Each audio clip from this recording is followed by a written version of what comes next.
Գոյամարտ սերիալում զարգացումներն իսկապես մտնում են շատ հետաքրքիր ու լարված փուլ։ Վերջին սերիաները կարծես միաժամանակ մի քանի մեծ պայթյունի նախապատրաստություն լինեն։ Յուրաքանչյուր հերոս հիմա կանգնած է ներքին պայքարի, կասկածների ու ծանր որոշումների առաջ, և թվում է ցանկացած փոքր սխալ կարող է փոխել բոլորի ճակատագիրը։ Ամենամեծ լարվածություններից մեկը հիմա կապված է Ավոյի, Էռնայի ու Հունանի հետ։ Այն տեսարանը, որտեղ Արամը փրկում է Էռնային, շատ կարևոր շրջադարձ էր ոչ միայն սյուժեի, այլ նաև կերպարների հարաբերությունների համար։ Ավոն արդեն այնքան է կորցրել ինքնատիրապետումը, որ նույնիսկ Էռնայի նկատմամբ սկսում է դառնալ վտանգավոր։ Նրա ներսում տարիներով կուտակված վրեժը, ցավը և ատելությունը հիմա դուրս են գալիս ամենադաժան ձևով։ Ավոյի կերպարը հենց դրանով է հետաքրքիր։ Նա միաժամանակ և ողբերգական մարդ է, և վտանգավոր։ Հեռուստադիտողը հասկանում է նրա ցավը։ Նա կորցրել է եղբորը, տարիներ շարունակ ապրել վրեժի մտքով, տեսել, թե ինչպես է Հունանը քանդել բազմաթիվ կյանքեր, բայց միևնույն ժամանակ Ավոն կամաց-կամաց սկսում է նմանվել հենց այն մարդկանց, ում ատում է։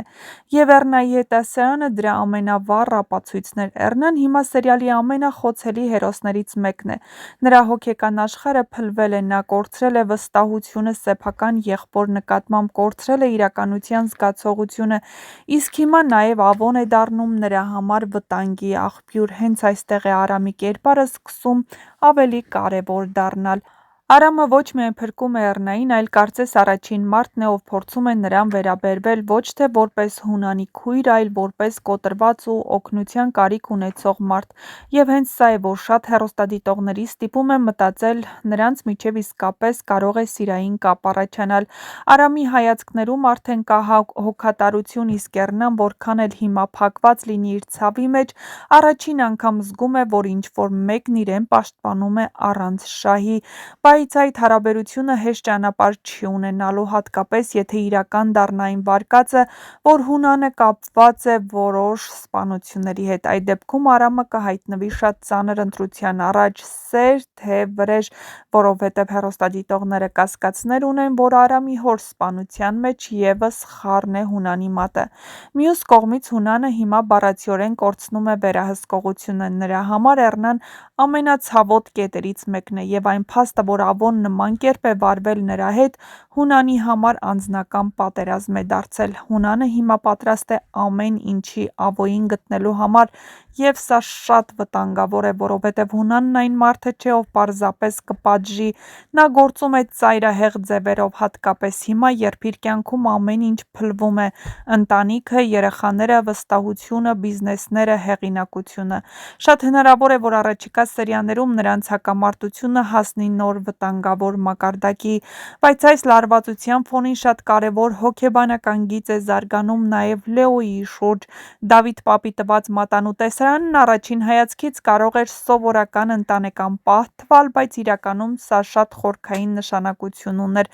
Այդ մատանին պարզապես զարդ չէ, դա ընտանիքի խորհրդանիշն է, վստահության նշան, ժառանգության մաս։ Երբ Դավիթ պապն այն տալիս է Դավիթին, Լեոյի ներսում կարծեք թե շատ ծանր զգացումներ են առաջանում։ Նա իրեն երկրորդ պլանում է զգում։ Լեոն այն մարդն է, ով ամբողջ կյանքում պայքարել է ընտանիքի համար։ Նա կռվել է, զոհաբերել իրեն, փող աշխատել ամենադժվար ճանապարհներով, պաշտպանել եղբայրներին ու քույրերին, և հիմա նրա համար շատ ցավոտ է տեսնել, որ այդքան կարևոր խորհրդանիշն իրեն չի տրվել։ Հատկապես այն պատճառով, որ Լեոն դա կապում է իր կյանքի ընտրությունների հետ։ Նա կարծես ասում է. «Ինձ այդքան էլ չվստահեցին», և սա կարող է շատ կարևոր տեղ զբաղեցնել նրա համար։ Լեոն արդեն բավական ծանր վիճակում էր, բայց երբ տեսավ, որ Լեան հանել է իր նվիրած մատանին, դրա համար դարձավ հերթական հարվածը։ Լեոն շատ հպարտ մարդ է, նա հազվադեպ է ցույց տալիս իր ցավը,